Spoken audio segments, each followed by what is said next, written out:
ಜಿಲ್ಲೆಯ ಹಾನಗಲ್ ತಾಲೂಕಿನ ತಿಳುವಳ್ಳಿ ಬಳಿ ಅನ್ನಭಾಗ್ಯ ಯೋಜನೆಯ 4500 ಕೆಜಿ ಪಡಿತರ ಅಕ್ಕಿಯನ್ನ ಆಹಾರ ಇಲಾಖೆಯ ಅಧಿಕಾರಿಗಳು ಜಪ್ತಿ ಮಾಡಿದ್ದಾರೆ. ಈ ಬಗ್ಗೆ ಅಡೂರು ಪೊಲೀಸ್ ಠಾಣೆಯಲ್ಲಿ ಪ್ರಕರಣ ದಾಖಲಾಗಿದೆ. ತಿಳುವಳ್ಳಿ ಹಂಸಭಾವಿ ರಸ್ತೆಯಲ್ಲಿ ಟಾಟಾ ಗೂಡ್ಸ್ ವಾಹನದಲ್ಲಿ ಅಕ್ರಮವಾಗಿ ಅಕ್ಕಿಯನ್ನ ಸಾಗಿಸಲಾಗ್ತಾ ಇತ್ತು. ಅಕ್ಟೋಬರ್ 24ರಂದು ರಾತ್ರಿ ಆಹಾರ ಇಲಾಖೆಯ ಅಧಿಕಾರಿಗಳು ಕಾರ್ಯಾಚರಣೆ ನಡೆಸಿದ್ದಾರೆ. ವಾಹನದೊಡನೆ ಅಕ್ಕಿ ಪತ್ತೆ ಮಾಡಿದ್ದಾರೆ. ಹಾನಗಲ್ ತಹಶೀಲ್ದಾರ ಕಚೇರಿಯ ಆಹಾರ ಇಲಾಖೆ ಶಿರಸ್ತೇದಾರ ವೆಂಕಟೇಶ ಸಂಗಪ್ಪ ದೊಡ್ಡಮನಿ ದೂರು ನೀಡಿರುವ ಬಗ್ಗೆ ಪೊಲೀಸರು ತಿಳಿಸಿದ್ದಾರೆ.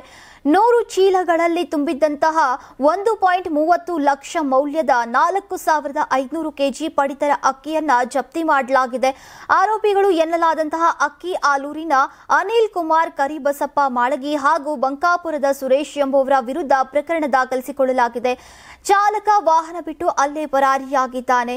ಇನ್ನು ಬಿಪಿಎಲ್ ಪಡಿತರ ಚೀಟಿದಾರರಿಗೆ ಅನ್ನಭಾಗ್ಯ ಯೋಜನೆಯಡಿ ಈಗ ರಾಜ್ಯ ಸರ್ಕಾರ ಉಚಿತವಾಗಿ ಅಕ್ಕಿ ನೀಡುತ್ತಾ ಇದೆ. ಇದೇ ಅಕ್ಕಿಯನ್ನ ಫಲಾನುಭವಿಗಳಿಂದ ಖರೀದಿಸ್ತಾ ಇರುವಂತಹ ಕೆಲವರು ಅದನ್ನ ಕಾಳಸಂತೆಯಲ್ಲಿ ಮಾರ್ತಾ ಇರೋದರ ಬಗ್ಗೆ ಮಾಹಿತಿ ಲಭ್ಯವಾಗಿದೆ. ಈಗ ಸಿಕ್ಕಿರುವಂತಹ ಅಕ್ಕಿ ಎಲ್ಲಿಂದ ಖರೀದಿಸಲಾಗಿತ್ತು ಹಾಗೂ ಎಲ್ಲಿಗೆ ಕಳಿಸಲಾಗ್ತಾ ಇತ್ತು ಅನ್ನೋದನ್ನ ತನಿಖೆಯ ಮೂಲಕ ಈಗ ತಿಳಿಬೇಕು ಅಂತ ಪೊಲೀಸರು ಹೇಳಿದ್ದಾರೆ. ಇನ್ನು ಕಾರ್ಯಾಚರಣೆ ಬಗ್ಗೆ ಪ್ರತಿಕ್ರಿಯಿಸಿದಂತ ಆಹಾರ ಇಲಾಖೆಯ ಉಪನಿರ್ದೇಶಕ ಮಂಜುನಾಥ್ 4500 ಕೆಜಿ ಪಡಿತರ ಅಕ್ಕಿ ಜಪ್ತಿ ಮಾಡಲಾಗಿದ್ದು ಪೊಲೀಸರಿಗೂ ದೂರು ನೀಡಲಾಗಿದೆ. ತನಿಖೆಯಿಂದಾನೇ ಮತ್ತಷ್ಟು ಮಾಹಿತಿ ತಿಳಿದು ಬರಬೇಕಿದೆ. ತುಂಬಾ ದಪ್ಪ ಇದ್ದೀರಾ, ಅದರಲ್ಲೂ ಯಾವುದೇ ಸೈಡ್ ಎಫೆಕ್ಟ್ ಇಂದ ಸಣ್ಣ ಆಗ್ಬೇಕಾ? ಎಷ್ಟೋ ಜನ ಹೇಳ್ತಾ ಇದ್ರಿ, ಸರ್ ನಾನು ಜಿಮ್ಗೆ ಹೋಗ್ತಾ ಇದ್ದೀನಿ ಆದ್ರೂ ಸಣ್ಣ ಆಗ್ತಾ ಇಲ್ಲ, ಸರ್ ವರ್ಕೌಟ್ ಮಾಡ್ತಾ ಇದ್ದೀನಿ ಆದ್ರೂ ಸಣ್ಣ ಆಗ್ತಾ ಇಲ್ಲ ಅಂತ ಹೇಳ್ತಾ ಇದ್ರಲ್ಲ. 100% ಯಾವ ಜಿಮ್ಗೂ ಹೋಗ್ದಂಗೆ ವರ್ಕೌಟು ಮಾಡ್ದಂಗೆ ನೀವು ಸಣ್ಣ ಆಗ್ಬೋದು. ಪ್ರತಿದಿನ ಬೆಳಿಗ್ಗೆ ಸಂಜೆ 2 ಟೈಮ್ ನಮ್ಮ ಜೀನಿ ಸ್ಲಿಮ್ ನ ಯೂಸ್ ಮಾಡಿ ಯಾವುದೇ ಸೈಡ್ ಎಫೆಕ್ಟ್ ಇಲ್ದಂಗೆ ನೀವು ಸಣ್ಣ ಆಗ್ತೀರಾ.